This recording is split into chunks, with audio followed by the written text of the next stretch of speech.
Hello, welcome to Ccitv. I understand you recently went on a trip to Pinewood, right?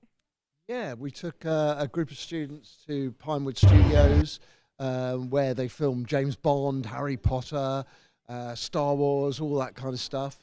It was amazing. We went into the studios to see their sound studio. We were shown some of the stage events for Star Wars, and some of the kind of special effects and so on.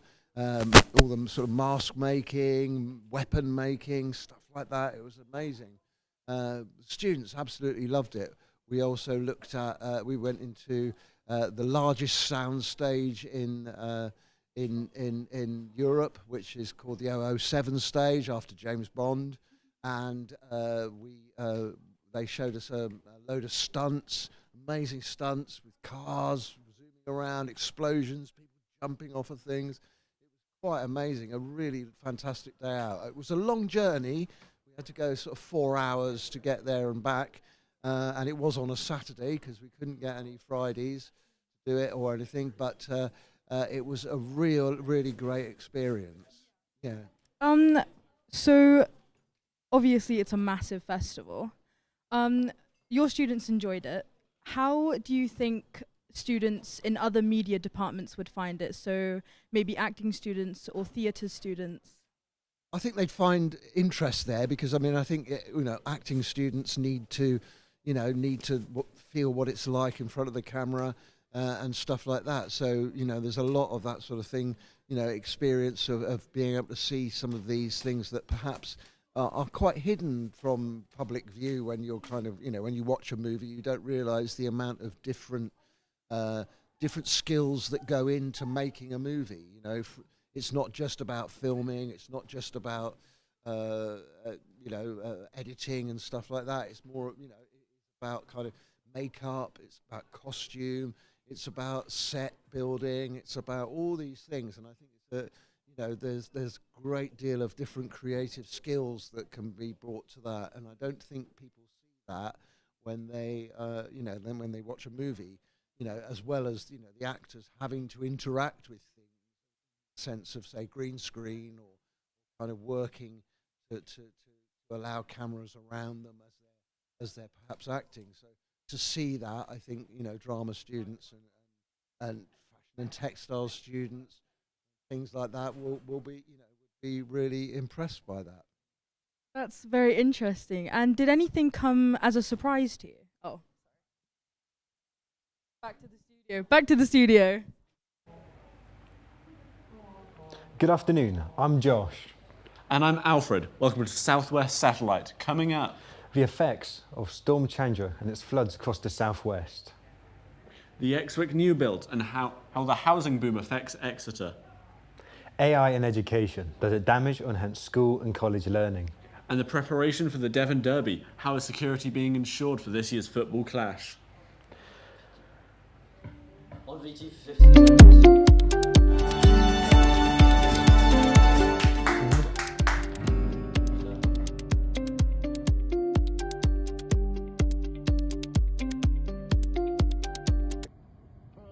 Can't get to work. Storm Chandra has caused disruption across Devon and Cornwall, bringing heavy rain, strong winds and flooding. Transport services, schools, cafes and homes were affected, and residents were warned to take extra care as weather conditions worsened. Rocco Phillips reports. It's the third storm in a month to batter the UK. Storm Chandra brought over 115 millimetres of rain across the county this weekend, causing an amber weather warning.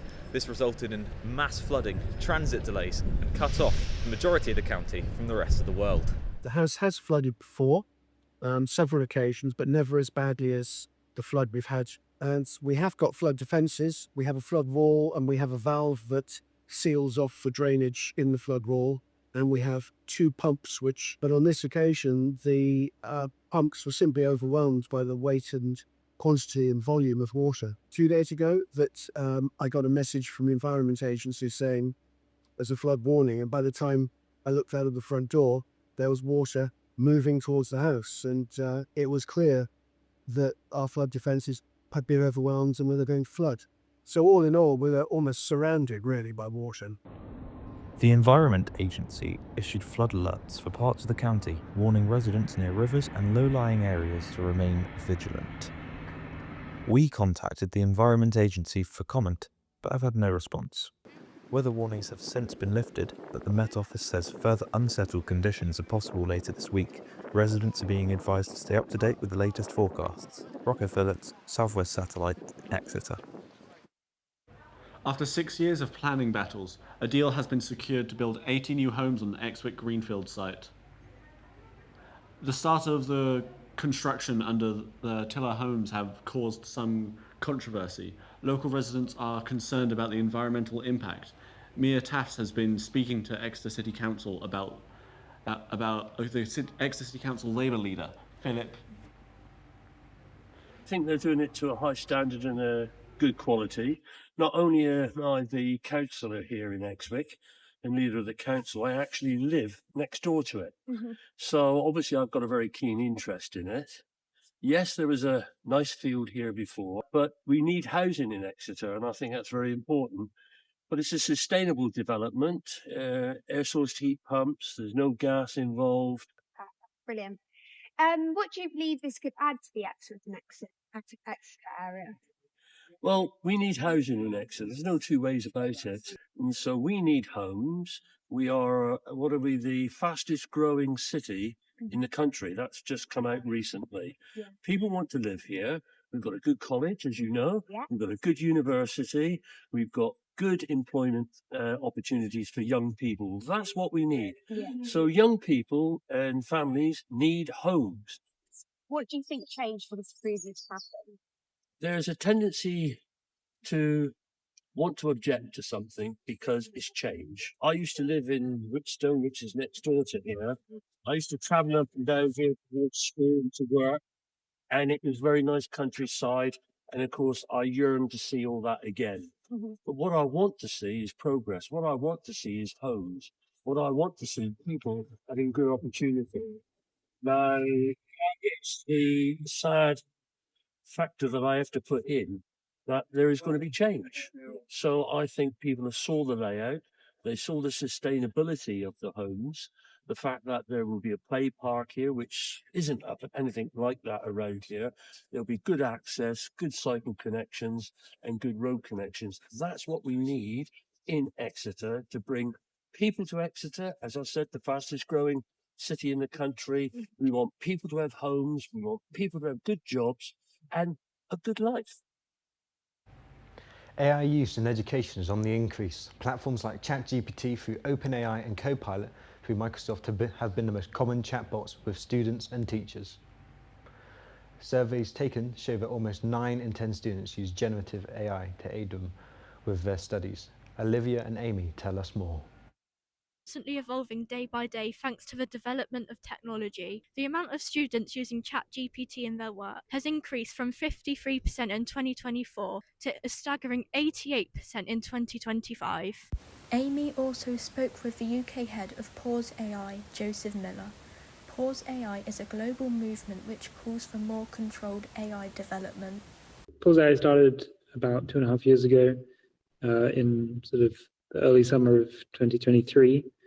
You know, many things are two-sided. So, for example, ChatGPT can be very useful and help people to learn, and it can also be a crutch where people stop learning for themselves. If people kind of become dependent on it, which I think probably some people are, then that's not a good thing. Next, Amy will talk to Emma, who uses AI in her job, and she shares her thoughts. So I think AI is a positive. I don't think it harms it. I think it will support it. We are educated in Accenture, so I've just been doing my own Gen AI course. I think what we talk about is having guardrails. So I think the colleges need to look at what access the students have and whether there could be some sort of guardrail in place. Our reporter Amy spoke to James Matthew Stroud to find out the positives of AI usage. He is a lecturer of media at Exeter College and looks over AI.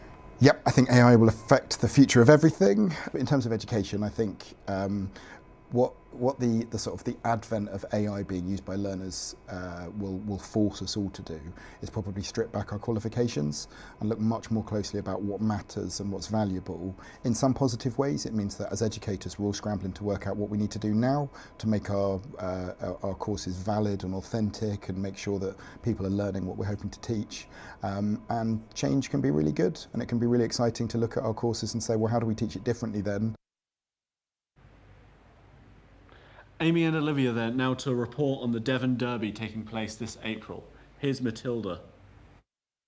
Matilda Myers, and I'm here at Plymouth Argyle's home park talking about the preparations of the Devon Derby in April today. The Devon Derby is a heated rivalry between Exeter City and Plymouth Argyle. It is occurring in League One in April this year. Devon Derby always creates a lot of challenges for the ticket office.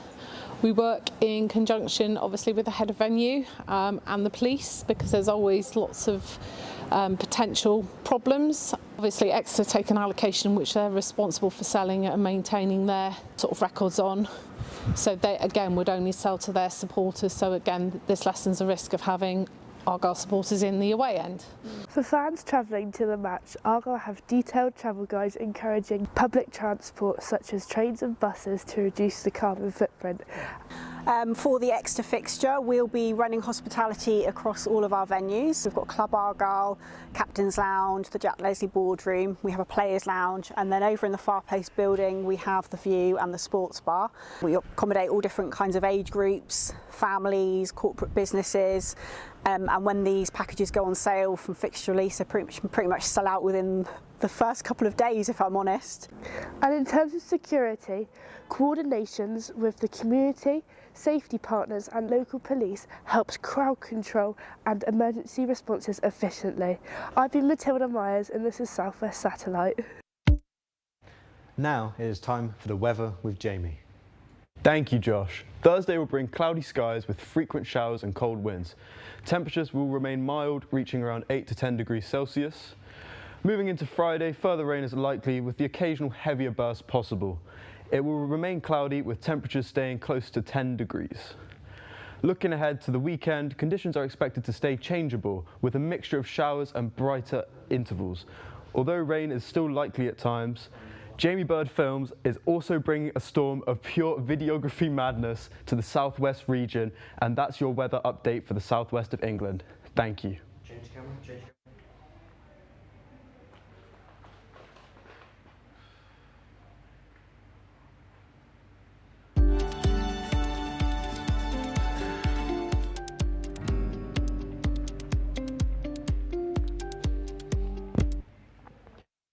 Thank you, Jamie, for the weather. Thank you for tuning in to Southwest Satellite. That's everything from us this afternoon. We'll be back at 6 o'clock this evening. Goodbye and have a nice day.